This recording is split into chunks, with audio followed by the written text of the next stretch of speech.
وہ علی روزانہ شب قدر کا انتظار کر رہے ہیں.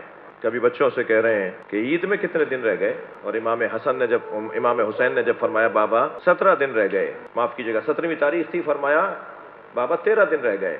فرمایا ہاں عید تو وہ منائے گا جو 21 رمضان کے بعد زندہ رہے گا. کبھی اپنے چہرے پر اپنی داڑھی پر ہاتھ پھیرتے ہوئے فرماتے تھے کہ کچھ لوگوں کی داڑھیاں تو خضاب سے رنگین ہوتی ہیں، اور کوئی ہے جس کی داڑھی اس کے سر کے خون سے رنگین ہوگی. جب مولا کو ضربت لگی نا اور عبد الرحمن ابن ملجم نے تلوار ماری، اجرکم اللہ، آپ کی آمادگی ہے، شب شہادت ہے، کل یوم علی، کل شہادت ہے، مولا علی کا دن ہے، آپ عزاداری میں اور مولا کی یاد میں خود کو مصروف رکھیں گے. جب مولا کو تلوار لگی، امام حسن سر پہ پٹی باندھ رہے تھے تو اطمینان سے فرمانے لگے پہلے بتاؤ میری داڑھی میرے سر کے خون سے رنگین ہو گئی؟ فرمایا ہاں بابا آپ کی داڑھی رنگین ہو گئی. فرمایا حسن تمہارے نانا نے جو مجھ سے وعدہ کیا تھا، جو مجھے بتایا تھا، وہ پورا ہونے جا رہا ہے. میں اس زخم میں ٹھیک نہیں ہوں گا، یہ زخم میری شہادت کا سبب بنے گا. لے کے چلے مولا علی کو گھر کی طرف. جیسے ہی گھر قریب آیا نا تو فرمایا بیٹا مجھے اب زمین پر اتار دو، میں اپنے پیروں سے چل کے جاؤں گا. آپ نے سن لیا نا، یہ تو ہر سال جملے دہرائے جاتے ہیں. مقتل کے جملے تو وہی ہے نا جو ہیں. جب مسجد سے لے کے چلے تھے 2 قدم چل کے فرمانے لگے حسن میرے پیروں میں دم نہیں ہے. کون کہہ رہا ہے؟ یہ وہ کہہ رہا ہے جس نے خیبر فتح کیا ہے. کون کہہ رہا ہے؟ جس نے خندق فتح کیا ہے. بڑے بڑے مار کے جس علی نے سر کر دیے ہوں، وہ علی فرما رہے ہیں میرے پیروں میں دم نہیں ہے، مجھ سے چلا نہیں جا رہا. طے کر لیا تھا نا مولا نے کہ مجھے جانا ہے. 2 ہستیاں ایسی ہیں جنہوں نے اپنے موت کی تمنا کی ہے. یہ خود دلیل ہے کہ وہ تنہا ہو گئے تھے. ایک جناب زہرا نے حسنین کو اپنے سرانے بٹھایا اور بچوں سے کہا میں دعا کروں گی تم الہی آمین کہنا. اجرکم اللہ، اجرکم اللہ، آپ کی آوازیں بلند ہیں. حسنین، زینب، ام کلثوم بی بی، ننھے بچے، کوئی 6 سال کا ہے، کوئی 4 سال کا ہے. جناب زینب 4 سال کی ہے نا جب جناب زہرا کی شہادت ہو رہی ہے. تو بچوں نے ہاتھ اٹھائے ہوئے، اماں بیمار ہیں، بستر پر ہیں، اماں دعا کریں گی، ہم الہی آمین کہیں گے. تو جیسے ہی جناب زہرا نے دعا کی نا، بچوں نے چیخ مار کے روئے، گریہ کیا، اور دعا یہ تھی اللہم عجل وفاتی، یا اللہ میری موت کو قریب کر دے. یہی انداز اجرکم اللہ، یہی انداز مولا علی کا بھی ہے. اب جانا چاہتے ہیں علی، اب علی اس دنیا کو چھوڑنا چاہتے ہیں. جس دنیا میں میرا نبی نہ ہو میں اس دنیا میں رہ کر کیا کروں گا؟ میں اب حسن جانا چاہتا ہوں. فرمانے لگے بتاؤ میری داڑھی رنگین ہو گئی؟ فرمایا بابا رنگین ہو گئی، مجھ سے چلا نہیں جا رہا. قالین بچھایا گیا، علی کو قالین پر لٹا کر بچوں نے قالین اٹھایا. وہ علی جو مسجد میں 2 قدم نہیں چل پائے نا، جیسے ہی گھر قریب آیا فرمانے لگے بیٹا مجھے زمین پہ اتار دو، میں پیروں سے چل کے گھر میں جاؤں گا. تو امام حسن نے فرمایا بابا 2 قدم گھر رہ گیا ہے. فرمایا زینب مجھے ایسے دیکھ نہیں پائے گی، میری بچیاں مجھے نہیں دیکھ پائیں گی. پھر فرمایا بیٹا یہ جو چاہنے والے ساتھ ساتھ آ رہے ہیں، اب گھر قریب آ گیا، ان سے کہو کہ یہ اپنے گھروں کو چلے جائیں. یہ چاہنے والوں سے کہو کہ یہ اپنے گھروں کو چلے جائیں. امام نے فرمایا بابا یہ دروازے تک چھوڑیں گے، یہ چاہنے والے ہیں. فرمایا بیٹا میری خبر گھر پہنچ گئی ہوگی، کہیں میری بچیوں کے رونے کی آوازیں، میں کہوں گا مولا آپ کو اپنی زینب کا بڑا خیال ہے. جو رونے آئے ہیں تکلف کر کے نہیں روئے، شب شہادت ہے. مولا آپ کو اپنی زینب کا بڑا خیال ہے. مولا یہی کوفہ ہوگا، زینب کے سر سے چادر اتاری جائے گی، علی کی بیٹیاں فریادیں کریں گی. اجرکم اللہ، اجرکم اللہ، تھکیں گے نہیں، مجھے 2 منزلیں اور لینے دیجئے. وہ علی جو رستے بھر بیٹوں سے کہتے رہے نا کہ بیٹا رو نہیں. امام حسن کو کہا بیٹا تمہاری آنکھوں میں آنسو ہیں، گریہ نہیں کرو. حضرت عباس سے کہا عباس جو حق کی خاطر جیتا ہے اسے یہ دن دیکھنا پڑتے ہیں. مولا حسین کو روتا ہوا دیکھا، فرمایا حسین تمہارا رونا تو تمہارے نانا کو بھی گوارا نہیں تھا. جو علی رستے بھر بیٹوں کو ٹوکتے رہے، کہتے رہے بیٹا گریہ نہ کرو، گریہ نہ کرو.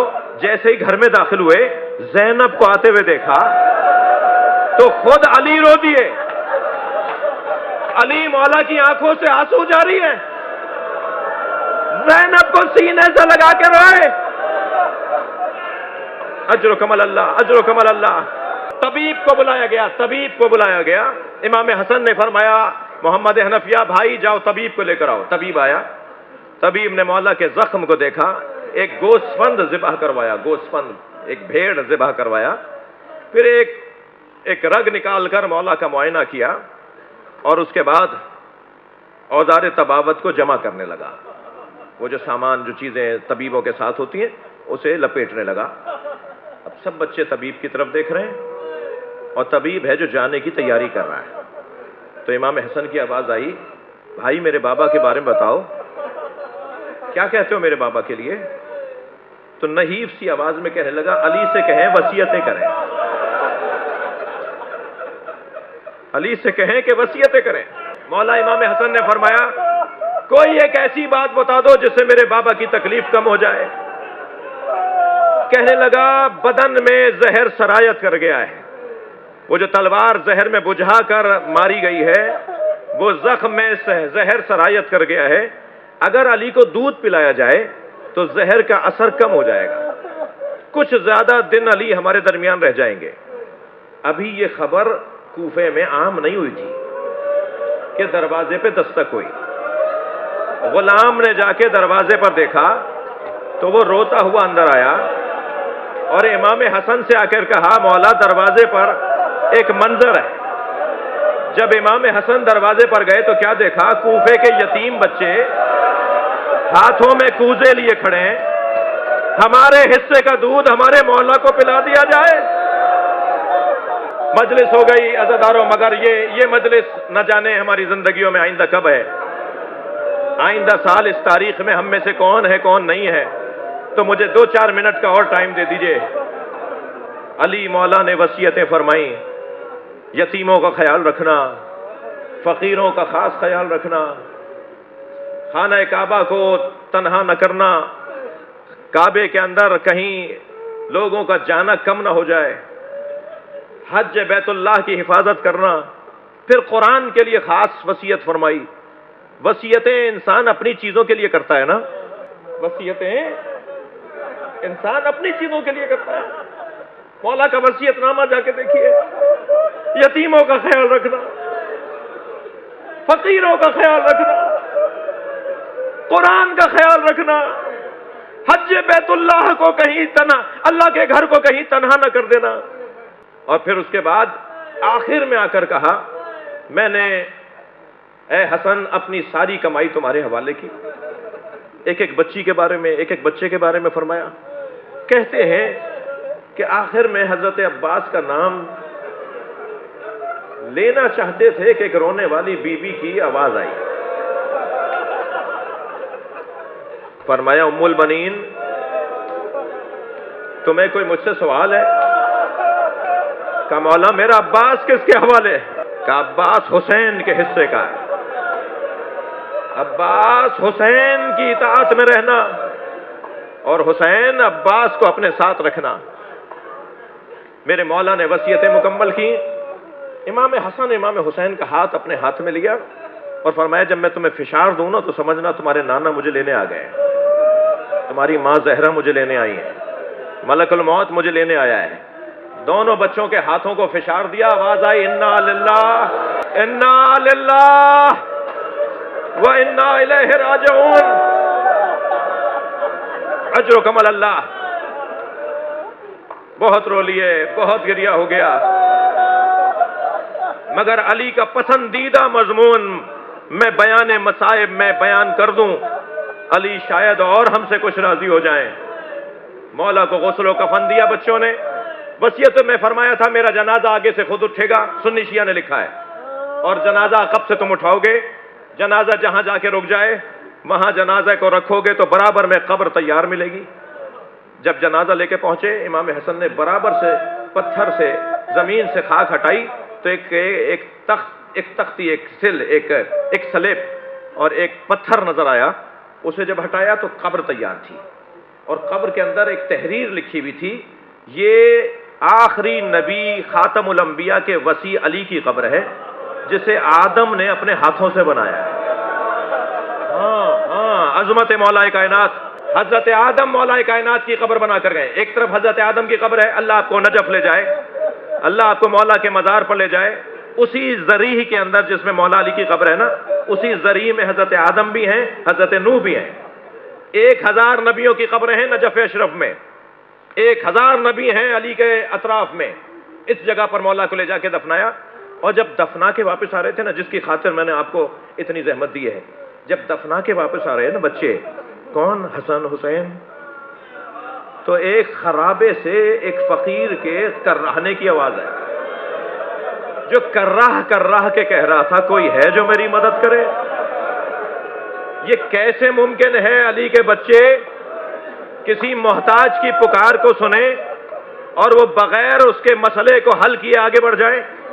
امام حسن امام حسین اس گرے ہوئے گھر میں، اس خرابے میں داخل ہوئے تو کیا دیکھا کہ نابینا فقیر ہے اور بیمار اور ناتوان بھی ہے، جو بستر پہ ایک پھٹے ہوئے بوریے پہ سو رہا ہے اور کرہ کے کہہ رہا ہے کوئی ہے جو میری مدد کرے۔ امام قریب گئے، امام نے فرمایا تمہیں کیا چاہیے؟ میں تمہاری مدد کرنے آیا ہوں۔ کہنے لگا میرا ایک مونس تھا جو 3 دن سے مجھے ملنے نہیں آیا، میرا مونس مجھے لا دو، میرا مونس مجھے لا دو۔ مولا حسن نے فرمایا اس تمہارے مونس کا نام کیا ہے؟ میں اسے ڈھونڈ کر لاؤں۔ کہنے لگا میں تو نابینا ہوں، وہ جب مجھ سے بیٹھ کر بات کرتا تھا، مجھے کھانا کھلاتا تھا، مجھے دوا دیتا تھا، تو میں نے بارہا بہت مرتبہ پوچھا تمہارا نام کیا ہے، تو وہ ہمیشہ کہتا تھا نام سے تمہیں کیا کام ہے؟ فقیر جالس فقیرا، ایک فقیر ہے جو فقیر کے ساتھ بیٹھا ہے۔